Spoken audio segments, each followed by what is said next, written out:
Ángel hacía la introducción al tema, con Jorge estábamos hablando en la previa, acerca de el aislamiento.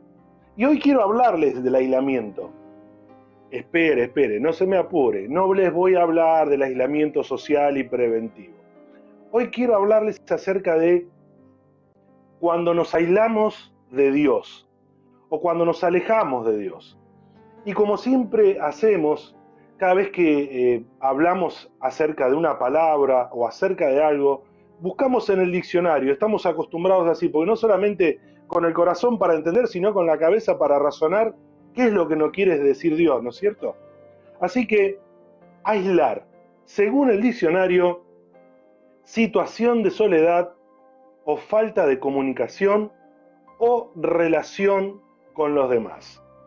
Y de a poquito voy a, como dice Jorge, les voy a ir tirando datos de color para ir poniéndonos en contexto de lo que vamos a ir compartiendo juntos. Así a manera de charla, de reflexión. Y es bueno que usted abra su corazón y Dios le pueda hablar en esta tarde así como me habló a mí. Quiero empezar a darle algunos datos que busqué, por supuesto, en internet acerca del CENIE. ¿Qué es el CENIE? Centro Internacional sobre el Envejecimiento. Espere, no le voy a hablar de que ya nos ponemos viejos, pero son algunas definiciones que nos van a ir poniendo en contexto de lo que vamos a ir hablando a medida que pasa el tiempo. Y dice, los seres humanos son criaturas sociables y nuestra conexión con los demás nos permite sobrevivir y prosperar. Sin embargo, a medida que envejecemos, muchos de nosotros estamos solos con más frecuencia que cuando éramos jóvenes, lo que nos deja vulnerables al aislamiento social y a la soledad, por supuesto, y a los problemas de salud relacionados con el deterioro cognitivo, la depresión, las enfermedades cardíacas y demás. Afortunadamente, hay maneras de contrarrestar estos efectos negativos. No se haga problema.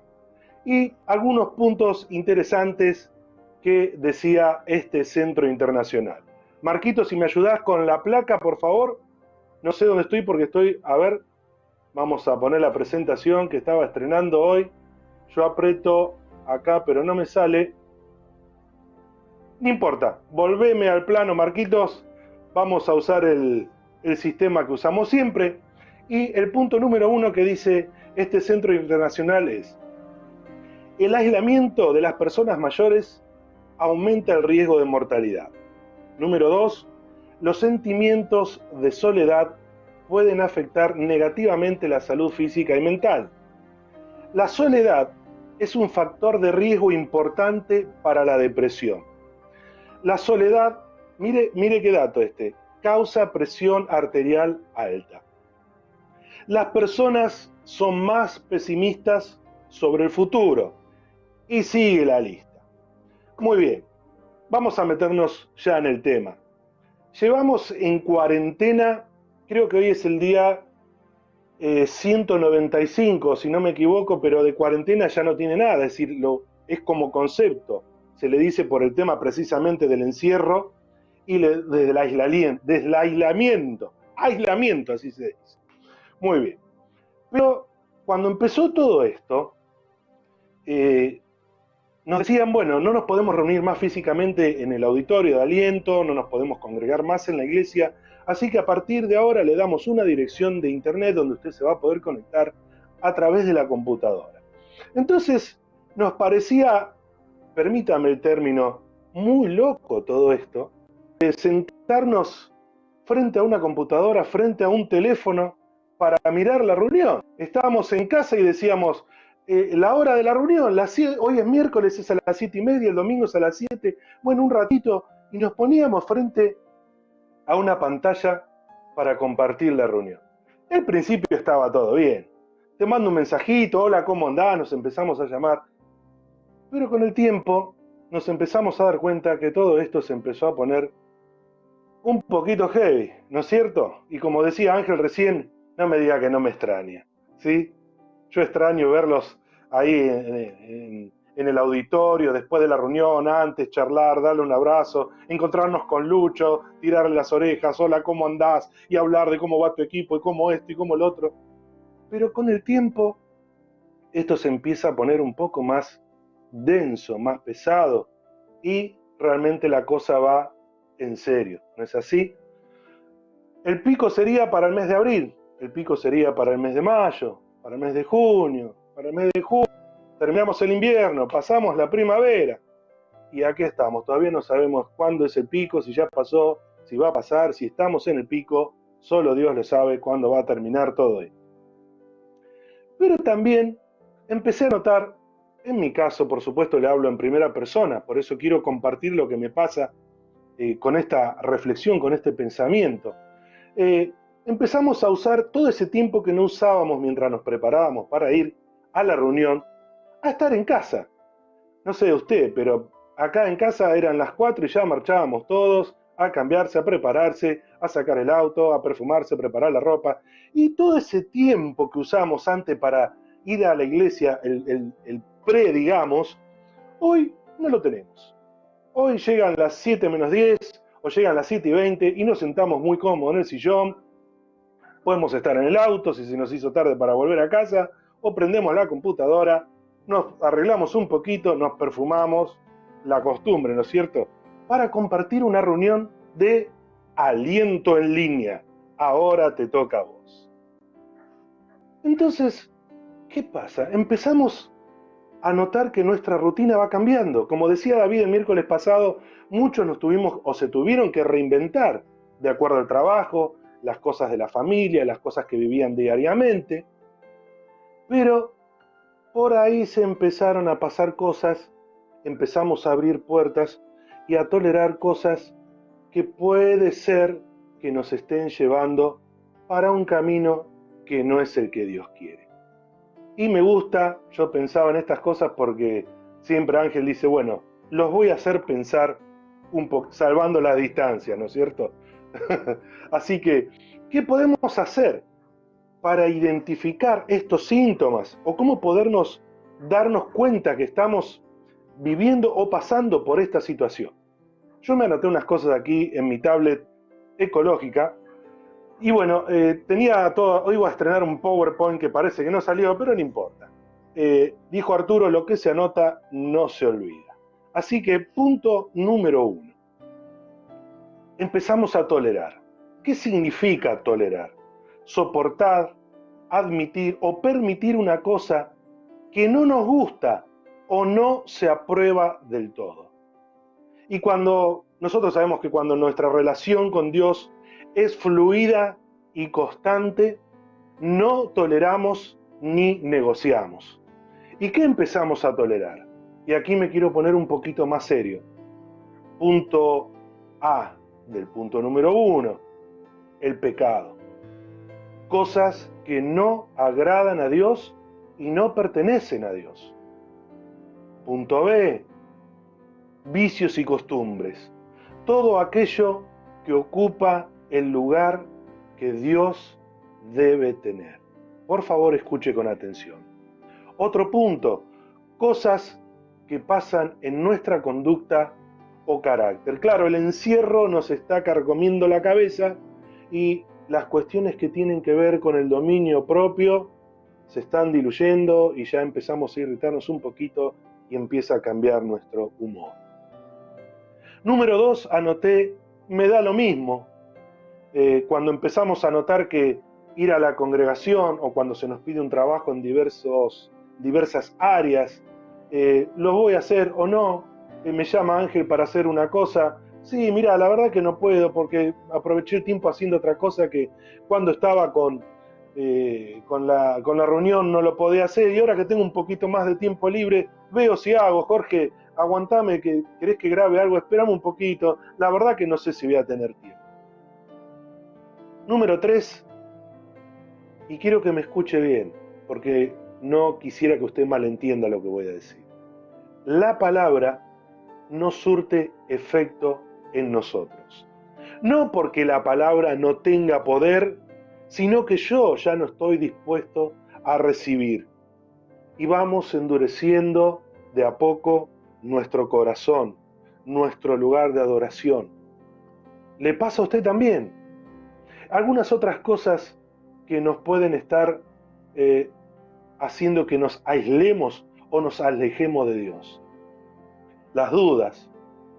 El encierro, como le decía recién, empieza a carcomer nuestra cabeza y empezamos a cuestionar o poner en duda cosas certeras de Dios, cosas verdaderas que sabemos que Dios hace. Y esto también habla un poco de cómo estamos nosotros parados y fundamentados en este tiempo, en la palabra, en nuestra casa, todo lo que hemos aprendido durante todo este tiempo que pudimos tener la bendición de poder estar escuchando en nuestro auditorio la palabra de diferentes personas que nos han ministrado.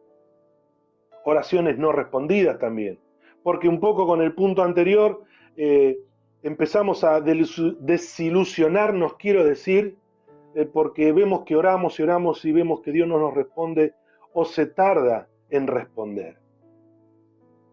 Y ahora nos toca a nosotros, y ahora te toca a vos. Y entonces, una experiencia que me pasó a mí, por cierto, muy linda, que quisiera compartir con ustedes en esta tarde, ya que lo puedo hacer de esta manera, es cuando nos tocó ministrar la cena en casa. Esa tarde mi señora preparó la bandeja con el pan, la copa con el vino, estaba arriba de la mesa, puse la Biblia y yo pasaba esperando a la hora de la reunión, la hora que nuestro pastor nos diga, nos congreguemos virtualmente, ¿no es cierto? Y me tocaba a mí orar, ministrar, recordar lo que había hecho Jesús por nosotros.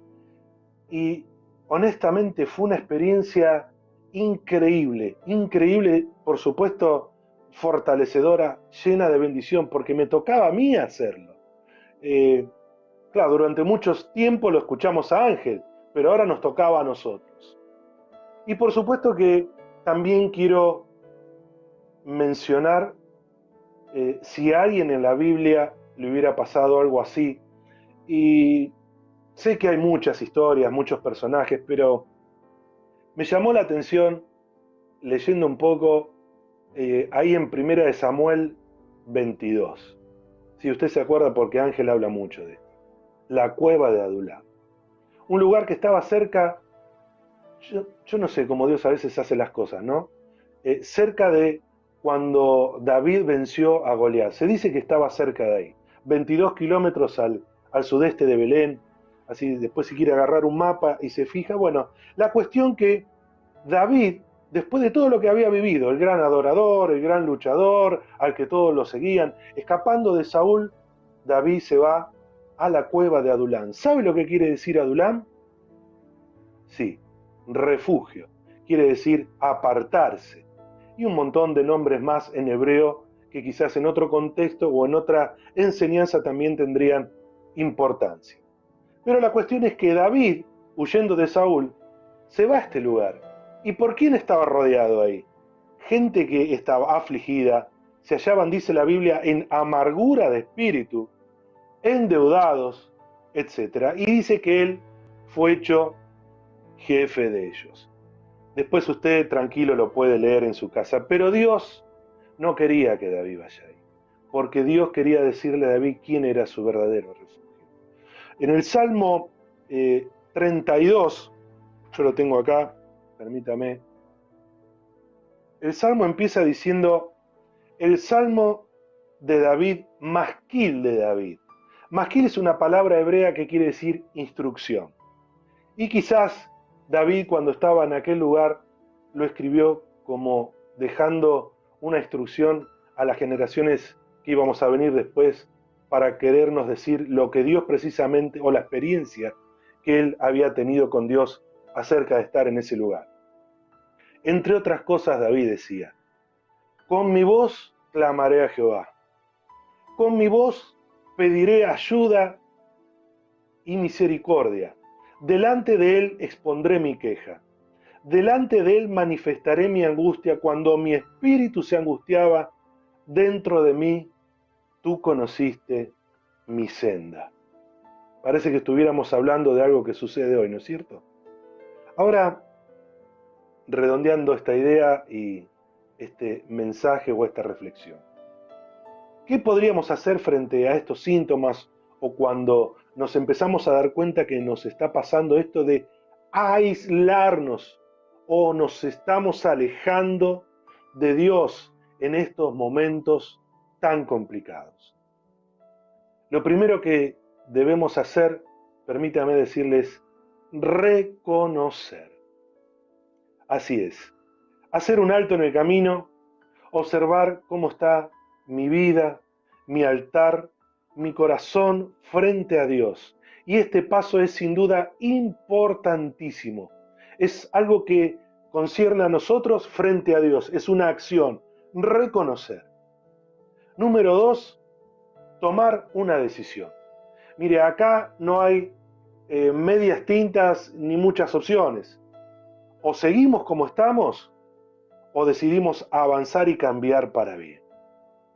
Y número 3, que me parece la más importante de todas, saber que Dios siempre, siempre está dispuesto a escucharme y a recibirme tan solo porque Él me ama. Así de simple.